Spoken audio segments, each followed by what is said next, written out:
This video is about bacteria. What do you remember about bacteria? Well, aren't bacteria prokaryotes? They're single-celled organisms and have no nucleus or membrane-bound organelles, right? Yes, you are correct.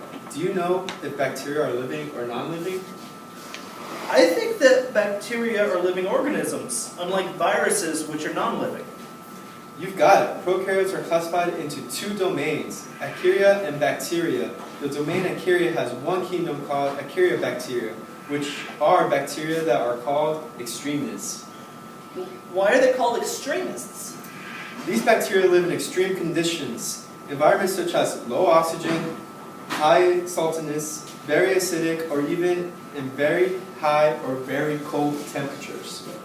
Are those the bacteria that live in hot springs, such as those in Yellowstone National Park or in deep ocean vents? Yes, those are the ones. The other domain bacteria has one kingdom called eubacteria. These bacteria live in more hospitable environments, not extreme environments. What are those bacteria and where do they live? Some species of eubacteria are heterotrophic, which means they need to consume nutrients for energy. These bacteria can be parasitic, which causes diseases or illnesses, while others can be decomposers that feed on dead organisms or waste.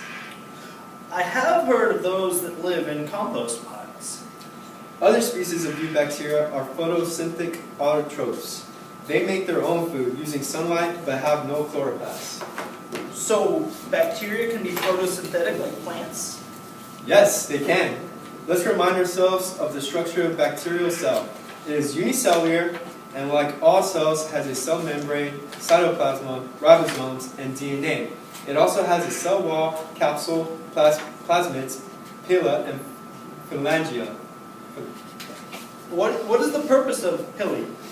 One function of the pili is to help bacteria attach to the other cells or to the surfaces. Remember also that DNA in prokaryotes is not enclosed in a nuclear membrane.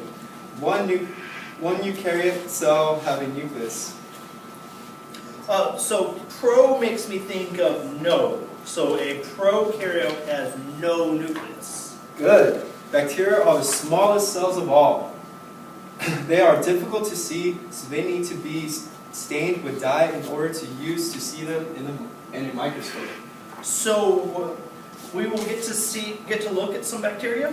Yes, bacteria can have three different shapes, spheres or coccus.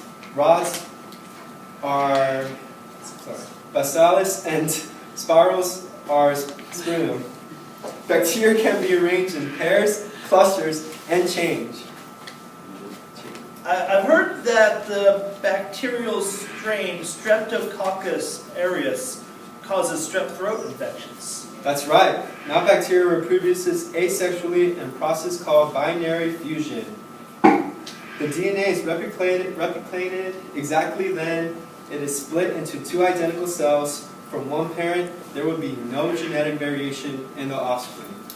So offspring are identical to each other and to the parent after binary fission? Yes, conjunction is a process where bacteria are transfer plasmid DNA to another cell through the pili, and pili act as little bridges or tunnels to help pass plasmids from one cell to another. This leads to genetic variation in bacteria. So viruses can cause a bad outcome and are pathogenic or harmful. Are bacteria pathogenic? No, only some bacteria are pathogenic. Bacteria may cause illnesses such as tuberculosis, strep throat, tetanus, and Lyme disease. So what are some benefits of bacteria? You would be surprised to know that bacteria are mostly beneficial or helpful. They help other organisms survive. They are important in the first, nitrogen cycle; second, recycling of nutrients as decomposers; third, production of foods such as pickled cheese, yogurt, cured meats, and sauerkraut; four, digestion of breaking down food in our gut; and five, production of antibiotics which treat bacterial infections. So is it true that a viral infection cannot be treated with antibiotics? Yes, that is true. Other medicines are used to treat viral infections. So an important thing to remember from this video is that bacteria help more than they harm. You got it. This picture shows archaebacteria which grow in extreme conditions. The different colors you see are different species growing in slightly different temperatures in this hot spring.